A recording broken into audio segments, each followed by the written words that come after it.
aí, meus amores, mais uma vez no Camarim com Camila Cléo, aqui nesse cenário lindíssimo.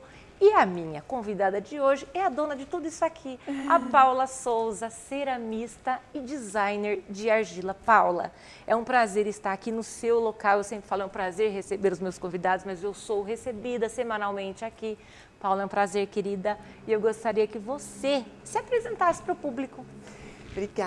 Obrigada pelo convite e o prazer é meu de poder oferecer esse espaço para divulgar, né, tantas coisas interessantes que você sempre chama a gente super interessante. E bom, como que eu posso me apresentar? Quanto à cerâmica? Oi? Quanto à cerâmica? Quanto à cerâmica.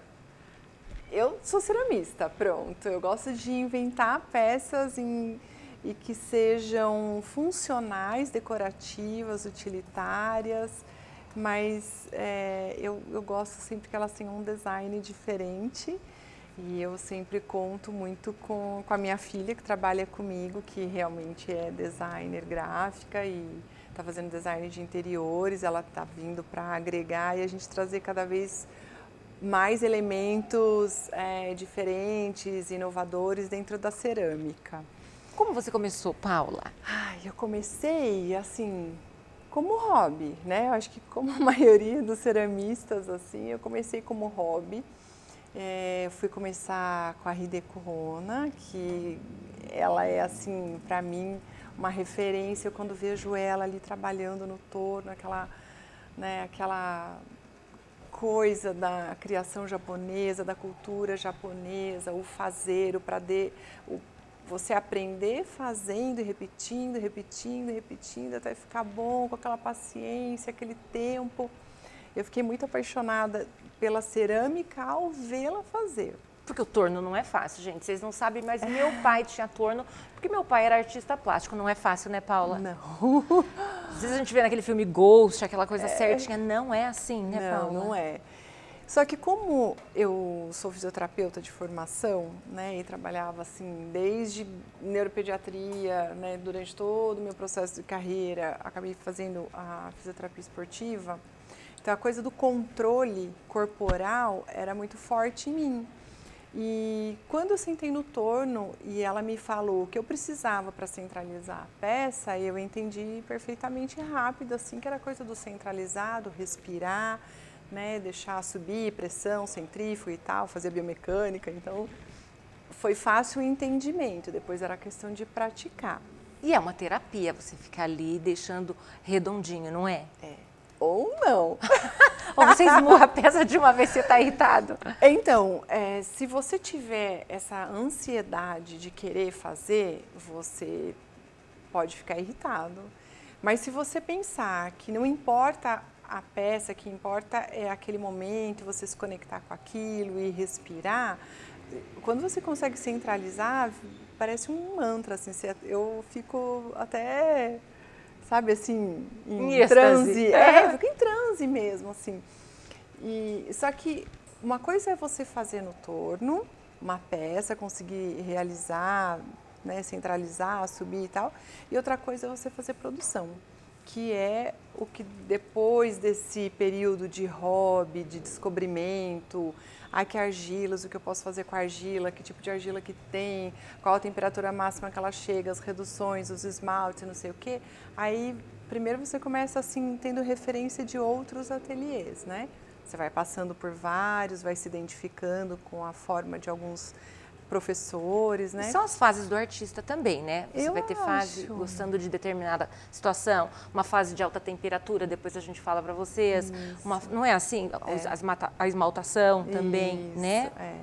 Existe o torno, existe a placa, existe a construção na própria mão, a escultura, existe muita coisa para ser feita com a argila, né? Então, a hora que você descobre o que você gosta de fazer, você começa a imprimir a tua personalidade dentro daquele processo que você se identificou mais. E foi nesse momento, então, que eu deixei do hobby para fazer as minhas peças. Comercializá-las? Comercializá-las. Foi quando surgiu o Manacá aqui também, porque eu falava, precisava de um lugar para expor, comercializar e tal, e foi quando surgiu o Manacá. E depois veio assim num crescente tão rápido que eu precisei entrar numa escala de produção. E aí, para quem faz uma peça para desenvolvimento, é diferente de quem faz uma peça para produção. Eu tenho um oleiro que tem 40 anos de experiência, que ele consegue fazer todas as peças iguais. Por exemplo, 100 peças por dia. Ah, você não tem uma peça matriz Não. que vai sair de lá várias? É uma. Eu digo por causa do meu pai, que era uma matriz. Sim. E aí ia saindo várias. Não. A gente tem técnicas diferentes. Por exemplo, eu tenho no torno os pratos, né?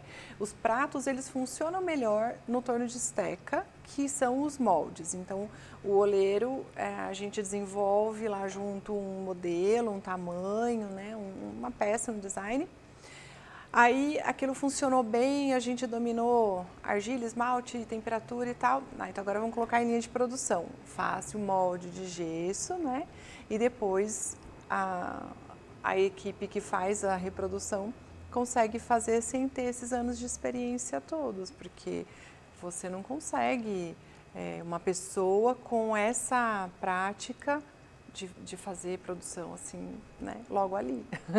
Daniel só, né, São gente? Paulo. Fazer vários sem uma matriz. E Paula, por que no caso você foi para o utilitário? É o utilitário artístico, que daqui a pouco nós vamos mostrar para vocês. Isso. E não só as artes únicas, uma estrutura única para uma casa, para você colocar no museu, de repente. Por quê você quis o utilitário? Ai, eu gosto muito de comer. Quem não? Adoro ir em restaurante, adoro viajar. O Manacá, ele foi criado baseado na minha experiência de vida, nas coisas que eu gosto. E então, eu sempre pensava, quando eu viajo, a primeira coisa que eu quero fazer é qual é o hotel e qual é a culinária, o que se come, como come os restaurantes. Então, obviamente, eu fico prestando atenção como é servido, como é apresentado. A louçaria, E eu falava, ai, gente, que louça linda, que cor, não sei o quê. Foi meio natural, pelo meu gosto. E depois começaram a me procurar por isso, para fazer peças diferentes e tal. E era quando estava começando, assim, os chefes todo chefe, assim, né, de restaurantes conceituados hoje no Brasil, se ele não tiver uma peça que seja feita à mão, pelo menos uma da louçaria dele, né, eles falam, nossa, ele tá faltando. Não vai ter né? Michelin. É uma assinatura hoje dos grandes restaurantes, né? Essa personalização, o contato do criar o prato para o chefe que criou, né, aquele prato, essa junção assim, de arte. É um movimento que vem acontecendo e hoje é assim em qualquer restaurante bacana. Que é praticado. Então, com essa demanda alta, foi um mercado que se abriu para mim no momento em que estava essa demanda. Um nicho perfeito para você. Para mim, que adoro, né? A hora que alguém fala, então eu tenho um restaurante assim, essa, nossa, adoro. Aí pode ser comida japonesa, pode ser comida grega, pode ser o que for, eu adoro. Principalmente por causa dos sabores diferentes, né? E misturar e tal. E a apresentação é importante, né? Super. Uma comida super antenada, em voga, que está todo mundo comendo. Se tiver num prato mais ou menos, não vai ter o mesmo sabor, não é? É a mesma coisa do café na xicrinha. É isso. Não é verdade? É diferente. O vinho na taça. Cerveja na tulipa. Você pode tomar um vinho muito bom na caneca também, claro. Não tem problema nenhum. Você vai beber do mesmo jeito, exato. Mas é diferente do que uma taça que exalta o aroma, o corpo e tudo isso. Tudo tem o seu ritual, né? E a comida é a mesma coisa. Então, eu comecei a ir por aí pela procura, pelo momento que estava. Mas eu gosto muito de fazer peças utilitárias e decorativas. As decorativas, eu falo utilitárias e decorativas, porque na minha decoração eu sempre gosto de criar, que nem as plant lights, né? Os abajures, que são com... É uma peça só, onde você tem um abajur e um vaso. Tá. São coisas que eu penso que não pode ser só uma peça que você põe assim. Tem que ter um porquê dela estar ali.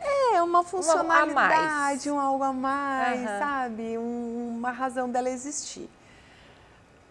Porque a arte em si, ela tem que ser muito impactante ou impactar, né, a pessoa para ela ter aquilo em casa e falar, nossa, ela está ali com a função de simplesmente, quando eu estiver estressado e olhar para ela, aquilo me trazer uma coisa boa, né? Eu vejo a arte dessa maneira, assim, eu gosto de ter coisas, eu sou uma pessoa que consome arte, quadros e tudo, e eu gosto de comprar arte que de alguma maneira me tocou, me lembrou alguma coisa, e quando eu ponho em casa, eu estou estressada ou preocupada com alguma coisa, eu passo pela casa e olho aquela arte e falo, ai, nossa, que linda, aquilo em algum momento me dá um respiro, então faz sentido para mim.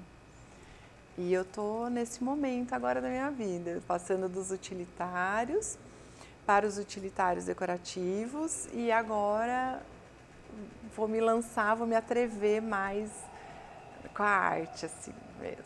Arte pura e simples. É.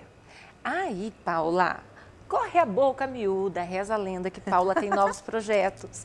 Conte-nos um pouquinho, Paula. Bom, então, esses projetos têm a ver com fase sua. Com essa fase que eu tô agora de querer fazer um vaso, uma peça só, e ser só ela, e não repetir, não fazer a reprodução, né? Os valores também são únicos quando são peças únicas, né, Paula? Isso, é que eu precisava começar do primeiro degrau, depois o outro, então agora que o ateliê, né, é um negócio saudável, viável, eu acho que eu consigo me retirar para alguns momentos para poder fazer essa arte e sair essa peça que ela pode levar 1 mês, 2 meses, o tempo que ela precisar para ela sair e ela ser só ela. Quanto tempo demorou a Capela Sistina, gente? Então, a Paula também, como artista que pode demorar o tempo que for.